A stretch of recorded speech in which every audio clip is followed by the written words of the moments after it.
En el año 1832, una familia de refugiados judíos huía de la persecución en busca de un lugar seguro para comenzar de nuevo. Y entre todos los lugares del mundo, eligieron la India. Nadie imaginaba que, algunas décadas después, esas mismas personas serían llamadas los Rothschild del Oriente. Su apellido era Sassoon, una familia que detrás de una fachada de bondad y filantropía construyó una de las fortunas más oscuras del siglo XIX. La historia de los Sassoon es un retrato crudo de cómo la riqueza puede nacer de la destrucción de vidas. A primera vista, parecían benefactores. Donaban dinero, levantaban escuelas, hospitales y templos. Pero el verdadero origen de su poder no estaba en la caridad. Provenía del comercio de una droga que devastó generaciones, el opio. Y como era de esperarse, el mayor aliado de esa dinastía fue el propio Imperio Británico. Bombay, hoy llamada Mumbai, es actualmente una de las ciudades más ricas e influyentes del sur de Asia. Su economía genera un Producto Interno Bruto que supera los 300.000 millones de dólares, y muchos la consideran el corazón financiero, comercial y cultural de la India moderna. Pero si alguien decidiera excavar el pasado de esta metrópoli, encontraría un nombre que se repite en los cimientos de su historia: Sassoon. Los Sassoon huyeron de Bagdad durante el siglo XIX, cuando la comunidad judía era blanco de persecución política y religiosa.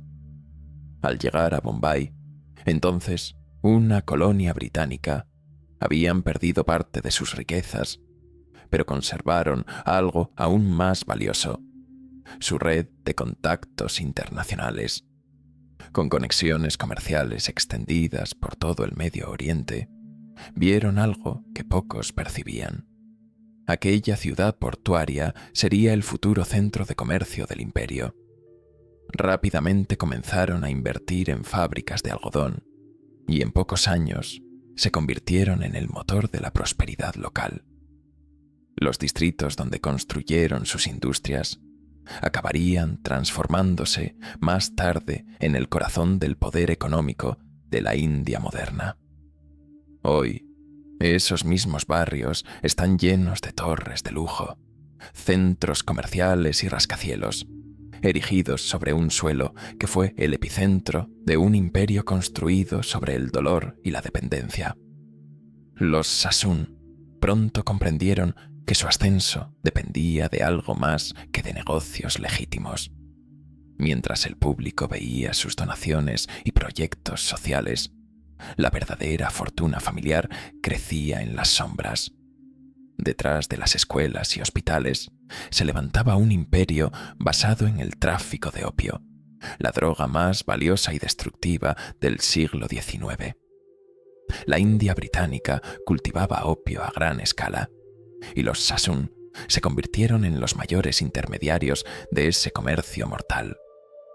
Según estimaciones de la época, la familia llegó a controlar alrededor del 70% del comercio mundial de opio. Y, considerando que el opio representaba aproximadamente el 14% de todos los ingresos que Gran Bretaña extraía de la India, los Sassoon se hicieron inmensamente ricos. Sus ganancias alimentaban un ciclo perfecto. El dinero sucio del narcotráfico financiaba las fábricas, los bancos y las obras públicas que les daban respetabilidad. Su influencia era tal que los británicos, impresionados, los introdujeron en la nobleza imperial. Piénsalo por un momento. Una familia oriental de piel morena siendo reconocida por la élite más racista y exclusivista del planeta. Eso muestra el tamaño del poder que los Sassoon acumularon. Poder comprado con dependencia, muerte y desesperación. La dinastía comenzó con David Sassoon, el patriarca que huyó de Bagdad para salvar su vida, hijo de Sheikh Sassoon Ben Saleh, quien había servido como tesorero del gobierno local David creció entre política, intrigas y riesgos. Cuando un gobernador codicioso y violento tomó el poder, fue amenazado y mantenido como rehén. Temiendo ser asesinado, escapó con su familia hacia Irán y de allí partió en busca de estabilidad y nuevas oportunidades de negocio. El destino lo llevó a la India británica, una tierra que prometía seguridad, influencia y, sobre todo, lucro. El Imperio británico recibía a las minorías como los judíos con cierto cálculo político. Sabían que, aunque se enriquecieran, jamás representarían una amenaza de rebelión. Algunos historiadores creen que agentes británicos llegaron a alentar personalmente la migración de los Sassoon para que sirvieran como intermediarios fieles del comercio colonial. La decisión de David Sassoon de mudarse a la India llegó en el momento exacto. Bombay comenzaba a emerger como la joya comercial del Imperio británico en Oriente. El algodón y el opio eran las bases de su prosperidad, y los británicos expandían rápidamente el papel de la ciudad como gran centro global de comercio. David llegó preparado. Trajo consigo la red de contactos construida por su padre, una telaraña que se extendía por todo el Medio Oriente y le daba acceso a mercados, capital y confianza, en una época en que esas conexiones lo eran todo. Desde el principio entendió el juego político y se alineó con los intereses británicos. Sabía que, en un imperio colonial, la lealtad adecuada podía ser más valiosa que el oro. Esa postura le garantizó protección, influencia y el estatus de comerciante confiable, algo rarísimo para un extranjero bajo dominio imperial. Jugaba según las reglas del imperio, pero en silencio moldeaba su propio destino. El verdadero punto de inflexión llegó cuando los británicos abrieron el mercado interno de China. La demanda china de opio era gigantesca y el producto se convirtió en el medio ideal para reequilibrar la balanza comercial británica. Inglaterra quería té, seda y porcelana de China, productos lujosos y carísimos. Pero los chinos no querían comprar nada de los británicos. Así, el comercio era unilateral. Drenaba la plata inglesa y fortalecía el imperio chino. La solución británica fue tan lucrativa como inmoral: inundar China con opio cultivado en la India. La droga generaba adicción rápidamente, destruía familias enteras y en pocos años se convirtió en una plaga nacional. Los Sassoon vieron allí una oportunidad de oro y se transformaron en los mayores exportadores de opio de Asia. En 1836, solo una de sus compañías envió más de 30.000 baúles de la sustancia a China. Cada uno pesaba unos 50 kilos. Imagina el tamaño de esa operación. El resultado fue devastador. Millones de chinos cayeron en la adicción mientras el Imperio británico y la familia Sassoon se enriquecían como nunca antes. La destrucción de un pueblo entero financiaba el prestigio de otro. Y Bombay, la ciudad que había acogido a los refugiados, se convirtió en el corazón de un imperio construido sobre el vicio humano. Mientras millones sufrían los efectos del opio, los Sassoon se transformaban en símbolos de generosidad y progreso.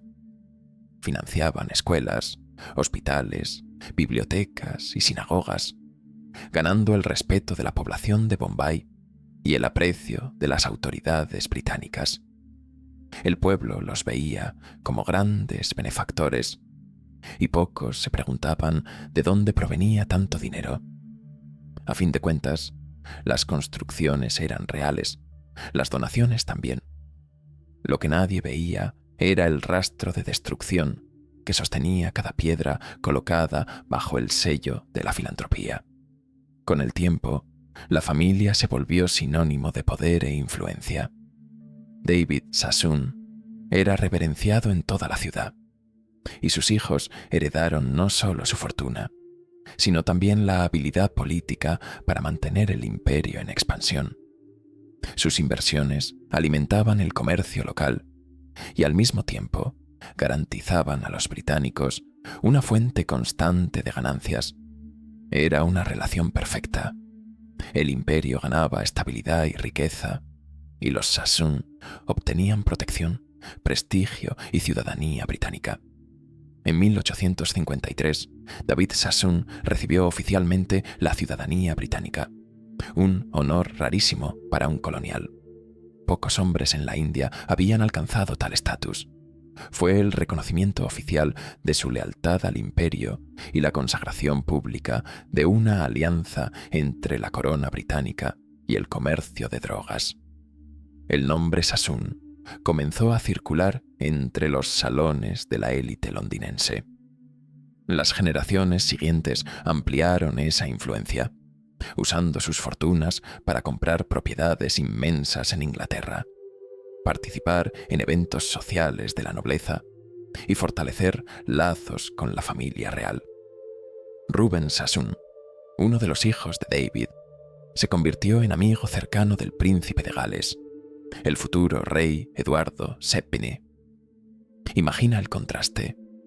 Una familia que pocas generaciones antes huía de Bagdad, ahora sentada junto al heredero del trono británico.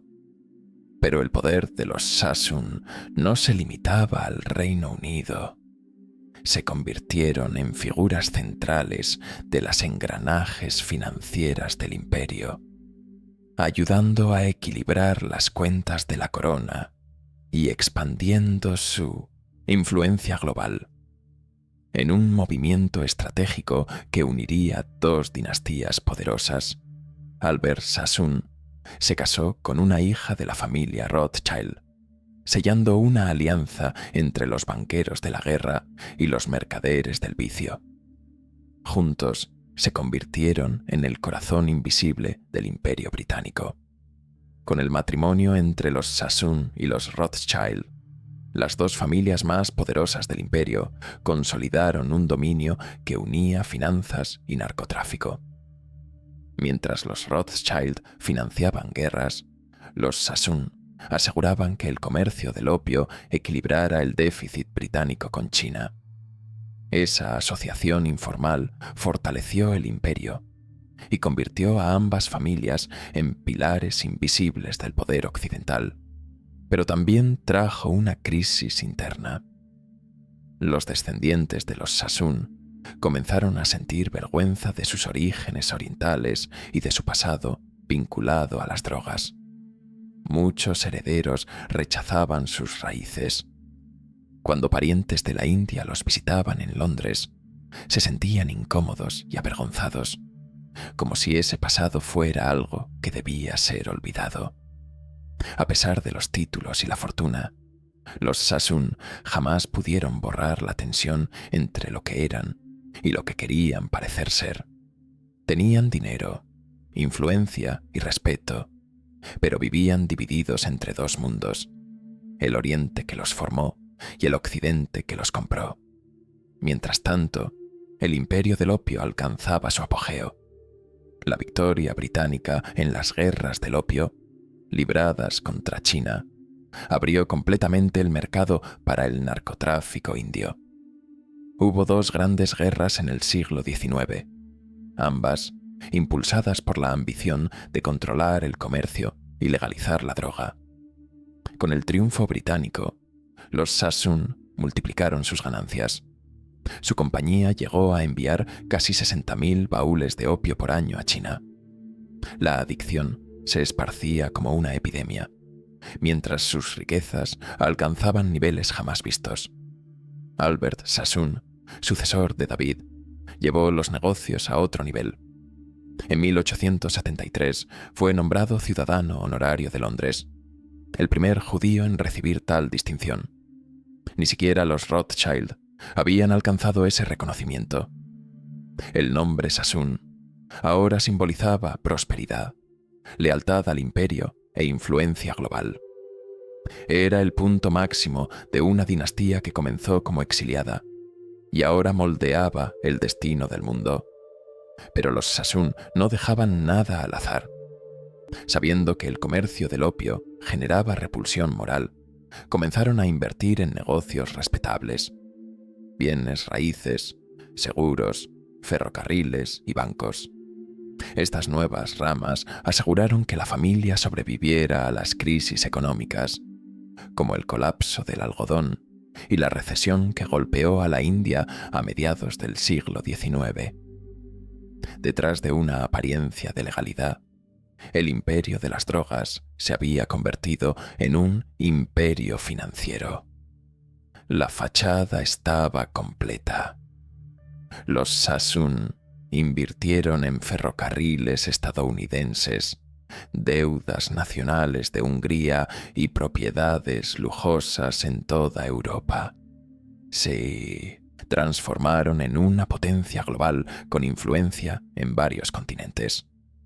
Pero detrás de esa fachada elegante, el corazón del imperio aún latía con el mismo veneno: el opio. Incluso cuando el comercio comenzó a ser oficialmente condenado, la familia mantuvo rutas secretas y socios encubiertos. El lucro era demasiado grande para abandonarlo. Con cada generación, el imperio se volvía más complejo. Los Sassoon controlaban todo el ciclo. Cultivaban el opio en la India, lo transportaban en sus propios barcos, aseguraban las cargas en sus propias compañías marítimas y financiaban las operaciones a través de sus propios bancos. Era una red perfecta, eficiente, discreta y casi imposible de desmantelar. Incluso cuando el mundo comenzó a denunciar los horrores de la droga, los Sassoon seguían actuando como si todo fuera solo negocio. Albert Sassoon, que ahora se presentaba como Abdullah, llegó a encargar un escudo familiar con la flor de la adormidera, símbolo directo del opio. Era un recordatorio de dónde provenía su poder. Lo que para el mundo era un narcótico destructivo, para los Sassoon era el emblema de la prosperidad. La arrogancia crecía junto con la fortuna. Creían que su imperio duraría para siempre, que la influencia británica jamás caería y que el comercio de drogas sería eternamente tolerado. Pero no esperaban que la destrucción viniera desde dentro. Las nuevas generaciones comenzaron a disputar el control de la fortuna, luchando por dinero, prestigio y poder. Los conflictos fueron tan intensos que dividieron a la familia en dos ramas rivales. Por un lado, David Sassoon & Co., la empresa original. Por otro, E.T. Sassoon & Co., liderada por otro ramo familiar. Ambas competían en el mismo mercado y libraban guerras silenciosas entre sí, saboteando negocios, robando clientes y desgarrando el imperio que los había hecho legendarios. Mientras el mundo cambiaba, los herederos londinenses se distanciaban de la realidad. Trataban la empresa como una herencia garantizada, no como un trabajo. Vivían de fiestas, propiedades y estatus. El comercio, antes una pasión estratégica, se volvió un estorbo. El desprecio por su propio origen crecía. Uno de los descendientes llegó a ironizar públicamente la fortuna familiar, diciendo que era dinero sucio hecho en Oriente. Era el inicio del fin. Con el imperio fragmentado y la ambición perdida, solo quedaba una chispa de esperanza: Victor Sassoon. Fue uno de los pocos herederos que aún creían en el poder de la familia, y decidió intentar un último movimiento audaz. Trasladó las operaciones a Shanghái, que en la década de 1930 era el corazón financiero y comercial de Asia. Para hacerlo, vendió fábricas y activos en la India, muchas veces a precios irrisorios. Temía la ascensión del Congreso Nacional Indio y la inestabilidad política que podía arruinarlo todo. Al principio, la estrategia funcionó. Víctor prosperó rápidamente, convirtiéndose en uno de los mayores empresarios de Shanghái. La revista Fortune llegó a llamarlo el rey de los bienes raíces de la ciudad. Sus bienes se valoraban en más de $1.000 millones actuales. Transformó el nombre Sassoon en sinónimo de elegancia, construyendo hoteles, casinos y edificios lujosos que definieron el paisaje urbano. Por primera vez en generaciones parecía que el imperio había resurgido de las cenizas, pero el destino tenía otros planes. En 1939, la guerra se expandió por el mundo y Shanghái se convirtió en refugio de miles de judíos que huían del nazismo. La ciudad, que no exigía visados, acogió a más de 20.000 refugiados. Y curiosamente, el hombre que se había enriquecido con el sufrimiento de otros, Víctor Sassoon, fue quien abrió sus puertas para recibirlos. Financió refugios, hospitales y centros de apoyo. Era como si, al final de su vida, intentara redimir el legado oscuro de su linaje. Sin embargo, esa generosidad coincidió con el colapso definitivo de su imperio. Tras la Revolución China, el gobierno comunista nacionalizó todas las propiedades extranjeras. El imperio de Víctor fue confiscado. Edificios, hoteles, terrenos, todo. Se estima que las pérdidas superaron los miles de millones en valores actuales. Lo que comenzó como un renacimiento audaz terminó como una ruina inevitable. La familia Sassoon, que un día dominó el comercio mundial, desaparecía silenciosamente de la historia. Pero muchos creen que los Sassoon nunca desaparecieron del todo. Dicen que parte de su fortuna fue ocultada, transferida secretamente a bancos europeos y empresas fantasma, que el nombre puede haber muerto, pero el dinero sobrevivió, camuflado bajo nuevas identidades. Después de todo, fortunas como la suya raramente se pierden, solo cambian de rostro. Y quizás ese sea el verdadero poder de las dinastías: saber desaparecer sin dejar de existir. La historia de los Sassoon expone un cruel paradoxo. La misma mano que corta es la que ofrece el curativo. Mientras levantaban escuelas y hospitales, financiaban la adicción que destruía familias enteras al otro lado del mundo. La filantropía se convirtió en un barniz moral para un imperio erigido sobre adormideras y plata drenada. Y el imperio británico, que libró 2 guerras para legalizar el opio, fue el gran garante de esa hipocresía histórica. Bombay creció, Londres aplaudió y China lloró en silencio. Fortunas privadas resolvieron déficits públicos. Títulos de nobleza limpiaron conciencias. Nombres de calles homenajearon a benefactores que en realidad solo devolvieron al pueblo una fracción de lo que le habían arrebatado. Esa es la contabilidad real del poder.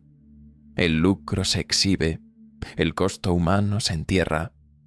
Cuando la casa se derrumbó por disputas internas, cambios geopolíticos y nacionalizaciones, quedó la lección más incómoda. Los imperios no caen solo porque son injustos. Caen cuando dejan de ser útiles a sus propios mecenas. La moral rara vez pasa la factura. Quien cobra es la historia, con sus ciclos de ascenso y olvido. Y aún así, parte del dinero sobrevive anónimo, con nuevos apellidos y las mismas prácticas. Para nosotros queda un mapa. Toda ciudad exuberante esconde capas de dolor.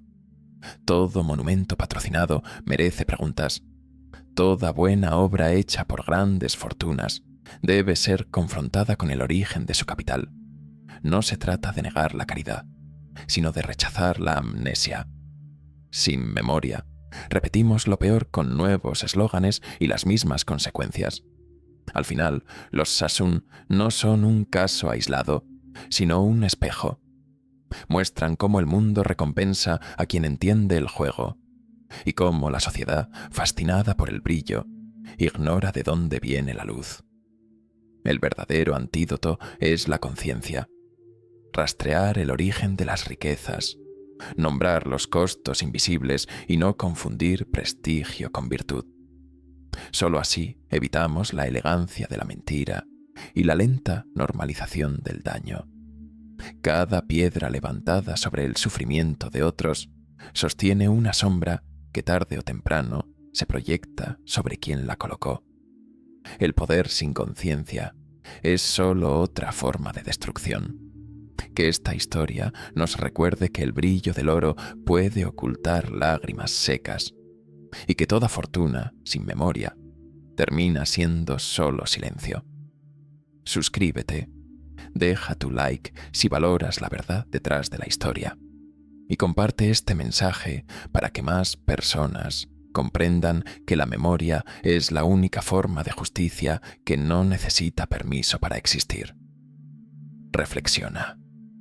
El olvido es el terreno fértil donde florecen las mentiras del futuro.